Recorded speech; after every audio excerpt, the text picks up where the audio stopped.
নমস্কার সবাইকে।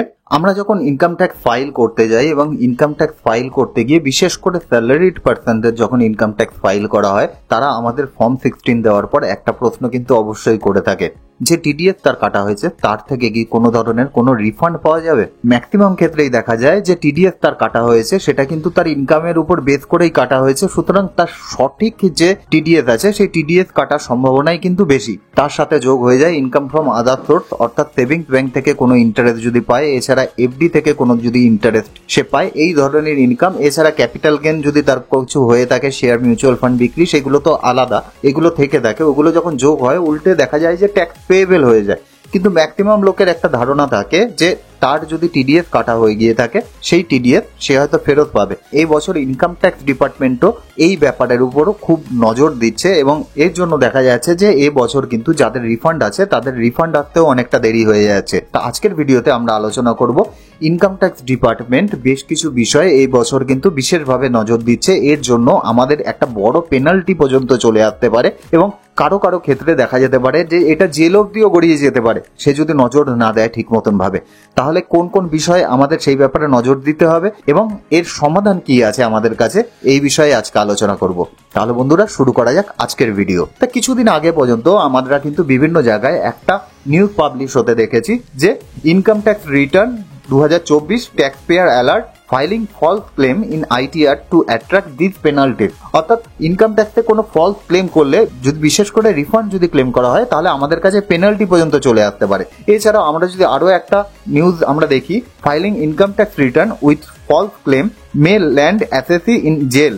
অর্থাৎ আমরা যদি ফলস ক্লেম করে থাকি কোনো ডিডাকশন এক্সেমশন, তাহলে আমাদের জেল পর্যন্ত হয়ে যেতে পারে। এর জন্য কিন্তু দেখা যাচ্ছে যে ইনকাম ট্যাক্স ডিপার্টমেন্ট এই বছর প্রসেসিং এর জন্য এক্সট্রা অনেক টাইম নিচ্ছে এবং আমাদের যে রিটার্নগুলো আছে প্রত্যেকটা জিনিস কিন্তু ভালোভাবে চেক করে তারপরে তার রিটার্ন প্রসেস করছে। সুতরাং খুব সাবধান হওয়া আমাদের প্রয়োজন, বিশেষ করে সেই সব ব্যক্তিরা যারা ফলস ক্লেম করেছে। বিশেষ করে আপনার যদি কোনো 80C ডিডাকশন না থাকে, তারপরেও আপনি 80C ডিডাকশন নিয়ে নিয়েছেন, 80D ডিডাকশন নেই, অর্থাৎ মেডিক্লেম এই ধরনের কোনো জিনিস নেই, তারপরেও দেখা যাচ্ছে আপনি 1 লাখ টাকার মেডিক্লেম ক্লেম করে নিয়েছেন। এইভাবে কিন্তু অনেক ব্যক্তি আছে যারা ফলস ডিডাকশন অথবা এক্সেমশন দেখিয়ে তারা কিন্তু টিডিএস ক্লেম করে এবং টিডিএস ক্লেম করার জন্য ম্যাক্সিমাম মানুষেরই মনে হয় যে এটা বোধহয় একটা রুটিন প্রসেস এবং তার কনসালটেন্ট এইভাবে তার টিডিএস ক্লেম করে দিচ্ছে। কিন্তু এর ফলে কিন্তু সমস্যায় আপনারাই পড়বেন। যদি আপনাদের অরিজিনাল কোনো ডিডাকশন অথবা এক্সেমশন থাকে তাহলে কিন্তু আপনারা সেই ডিডাকশন অথবা এক্সেমশন নিন, অবশ্যই হাতের কাছে কাগজ রেখে দেবেন, কেননা ইনকাম ট্যাক্স ডিপার্টমেন্ট যখন তখন আপনাদের কাছ থেকে কিন্তু এই কাগজ দেখতে চাইতে পারে। এর সলিউশনে আমরা পরে আছি, কিন্তু এর সমস্যা আরো কি কি ভাবে তৈরি হচ্ছে সেই জিনিসটা আমরা আর একটু দেখে নিই। বিশেষ করে ইনকাম ট্যাক্স ডিপার্টমেন্ট যখন নিউ ট্যাক্স রেজিম নিয়ে আসলো তখনই কিন্তু বোঝা গিয়েছিল ইনকাম ট্যাক্স ডিপার্টমেন্ট এই ফলস ক্লেম নিয়ে একটু চিন্তিতই আছে। এর জন্য 87 এর যে রিবেট আছে সেটাকে বাড়িয়ে দিয়ে 7 লাখ টাকা পর্যন্ত নীল ট্যাক্স করে দিয়েছিল, কিন্তু এক্সেমশন আর ডিডাকশন সব তুলে দিয়েছিল। অর্থাৎ ডিপার্টমেন্ট এই এক্সেমশন আর ডিডাকশনের ঝামেলায় রাখতে চায় না, আর এটা পরিষ্কারভাবে বোঝা যাচ্ছিল। এইবার এখনো পর্যন্ত বহু ব্যক্তি আছে 80C ডিডাকশন নেই, 80D ডিডাকশন নেই দেখিয়ে দিচ্ছে। বিশেষ করে দেখা যায় যে হাউস বিল্ডিং লোন তার নেই, কিন্তু হাউস বিল্ডিং লোনের যে ইন্টারেস্ট আছে সেই ইন্টারেস্ট কম্পোনেন্ট সে ওখানে দেখিয়ে দিচ্ছে, যার ফলে দেখা যাচ্ছে যে তার হিউজ একটা ডিডাকশন অথবা এক্সেমশন হয়ে যাচ্ছে। স্যালারিড পার্সন আছে তারা ট্রাভেল এক্সপেন্সেস দেখিয়ে দিচ্ছে, এছাড়া দেখা যাচ্ছে যে আদার অ্যালায়েন্সে তারা হিউজ একটা অ্যামাউন্ট দেখিয়ে দিচ্ছে, যার ফলে তার স্যালারির পরিমাণ কমে যাচ্ছে এবং ট্যাক্সের পরিমাণ কমে যাচ্ছে। এবছর ইনকাম ট্যাক্স ডিপার্টমেন্ট এইগুলো কিন্তু খুঁটিয়ে দেখবে। বিশেষ করে আপনার এমপ্লয়ার যে রিপোর্ট করেছে ইনকাম ট্যাক্সের কাছে, সেই রিপোর্টের সাথে আপনি যে রিপোর্ট ইনকাম ট্যাক্সকে করছেন সেই দুটোর মধ্যে কোনো মিল আছে কিনা। যদি কোনো মিসম্যাচ তারা পান তাহলে কিন্তু দেখা যাবে ইনকাম ট্যাক্স ডিপার্টমেন্ট আপনাকে নোটিশ পাঠাতে পারে। আপনার কাছে ভ্যালিড ডকুমেন্টস থাকলে আপনি ডিডাকশন এক্সেমশন ক্লেম করতেই পারেন, কিন্তু যদি না থাকে ফেক ডিডাকশন এক্সেমশন কিন্তু ক্লেম করা একেবারেই উচিত নয়। এখন অনেক ব্যক্তিরই কিন্তু একটা প্রশ্ন আসতে পারে যে অনেক ব্যক্তি বলবে আমি তো বিগত 20 বছর ধরে অথবা 15 বছর ধরে অথবা 10 বছর ধরে এই ধরনের ফেক ডিডাকশন অথবা এক্সেমশন দেখিয়ে যাচ্ছে, আমার তো কোনো সমস্যা হয়নি। দিন বদলেছে, সমস্ত কিছু টেকনোলজি কিন্তু বদলে গেছে এবং টেকনোলজি বদলানোর জন্য এখন এই ধরনের যে ফ্রড আছে সেই ফ্রডগুলো ধরা পড়ার চান্সেস কিন্তু অনেক বেড়ে গেছে, যার ফলে এই ধরনের কোনো ভাবনায় আপনি থাকবেন না যে আগেকার দিনের মতন আজকের দিনেও কিন্তু বেঁচে যাওয়ার সম্ভাবনা রয়েছে। এছাড়াও আরও একটা জিনিস অনেক মানুষ করে থাকে যে ধরুন তার স্যালারি রয়েছে 10 লাখ টাকা, এর সাথে সাথে দেখা যাবে তার এফডি থেকে রোজগার রয়েছে 3 লাখ টাকা, এবার তার টোটাল ইনকাম হয়ে যাচ্ছে 13 লাখ টাকা এবং এই 3 লাখ টাকার উপর তার একটা হিউজ ট্যাক্স পড়ে যাচ্ছে, যেটার উপর কোনো টিডিএসও সেইভাবে কাটা নেই, অথবা কাটা থাকলে 10% কাটা আছে। সুতরাং তাকে ট্যাক্স পেমেন্ট করতে হচ্ছে, তার সাথে ইন্টারেস্টও পেমেন্ট করতে হচ্ছে। এই কথা ভেবে সেই ব্যক্তি সেই ইন্টারেস্টের পরিমাণ সেখানে দেখাই না। এখন না দেখানোর জন্য এখন কিন্তু দেখা যাবে যে তারও নোটিশ আসার সম্ভাবনা আছে। এখন অনেক ব্যক্তি বলতে পারে যে 143(1) যে ইন্টিমেশন সেটাও তার কাছে চলে এসেছে, সুতরাং তার রিস্কের কোনো ব্যাপার নেই। এটা কিন্তু একেবারেই ভাববেন না। 143(1) আপনার যদি ইন্টিমেশনও চলে আসে, আপনার ব্যাংকে যদি রিফান্ডও চলে আসে, তারপরেও কিন্তু ইনকাম ট্যাক্স ডিপার্টমেন্ট আপনাকে নোটিশ পাঠাতে পারে। এখন এর থেকে আমাদের বাঁচার কি উপায় রয়েছে এবং এর জন্য আমাদের কি পেনাল্টি পড়তে পারে? প্রথমত বলি, আপনি যদি মিস রিপোর্টিং করেন ইনকাম ট্যাক্সের কাছে, তাহলে কিন্তু আন্ডার সেকশন 270A তে ইনকাম ট্যাক্স ডিপার্টমেন্ট আপনার যে ট্যাক্স আছে সেই ট্যাক্স তো আদায় করবেই, তার সাথে 200% পর্যন্ত পেনাল্টি তো আদায় করতে পারে।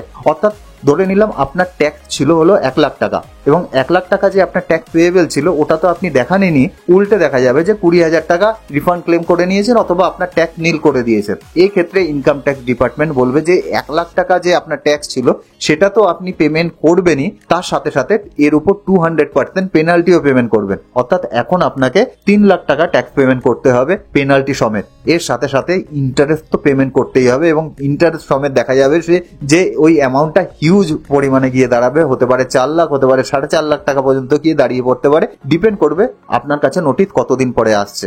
এখন আমরা তো বুঝে গেলাম ইনকাম ট্যাক্স ডিপার্টমেন্ট নোটিশ কোন কোন কারণে পাঠাতে পারে আমাদের কাছে, এছাড়াও এর উপর পেনাল্টি আমাদের কি করতে পারে, কিন্তু আমরা এর থেকে বাঁচতে পারি কি করে? যদি কোনো কারণবশত আপনি ফলো করে থাকেন যে আপনার রিটার্নে কোনো ধরনের কোনো ভুল থেকে গেছে অথবা এই ধরনের কোনো ফেক ডিডাকশন অথবা এক্সেমশন আপনি ক্লেম করে ফেলেছেন, সেক্ষেত্রে আপনার কাছে কিন্তু এখনো পর্যন্ত একটা উপায় রয়েছে, সেটা হলো আপনার রিটার্ন আপনি রিভাইজ করে দিন। রিভাইজ করার জন্য আপনি সময় পাবেন হলো 31শে ডিসেম্বর 2024 পর্যন্ত।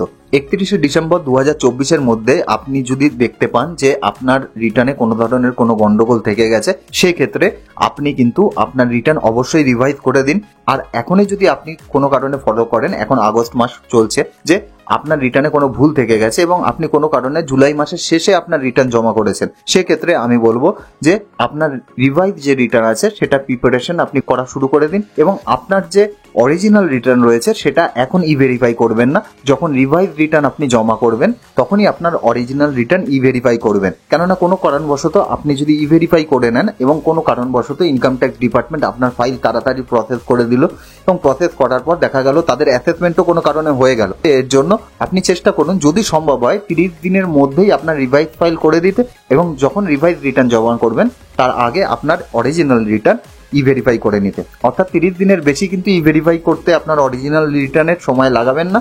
আর যদি কোনো কারণবশত রিভাইজ রিটার্ন করতে করতে 30 দিন পেরিয়ে যায়, সেক্ষেত্রে আপনার কোনো কিছু করার নেই, সেক্ষেত্রে আপনার অরিজিনাল রিটার্ন ভেরিফাই করেই নিতে হবে, তারপরে আপনার রিভাইজ রিটার্ন আপনাকে জমা করতে হবে। অর্থাৎ আপনি রিভাইজ রিটার্ন করে কিন্তু এর থেকে বেঁচে যেতে পারেন, কিন্তু কোনো কারণবশত আপনার যদি রিভাইজ রিটার্ন করার ডিউ ডেটও পেরিয়ে যায়, সেক্ষেত্রে আপনার কাছে একটাই উপায় পড়ে থাকবে, আইটিআর ইউতে আপনার ইনকাম ট্যাক্স রিটার্ন আপনি জমা করে দিন যে আপনার রিটার্নে এই ভুল থেকে গেছে, আপনার ইনকামের পরিমাণ আরও বাড়বে, অথবা আপনি যে ডিডাকশন অথবা এক্সেমশন ক্লেম করেছেন সেটা ভুল ছিল, এখন আপনি সেটা রেকটিফাই করে যে ট্যাক্স পেমেন্ট করার আছে সেটা ট্যাক্স পেমেন্ট করে এবং তার সাথে সাথে যে 25% পেনাল্টি আছে সেটা জমা করে আপনি বেঁচে যেতে পারেন।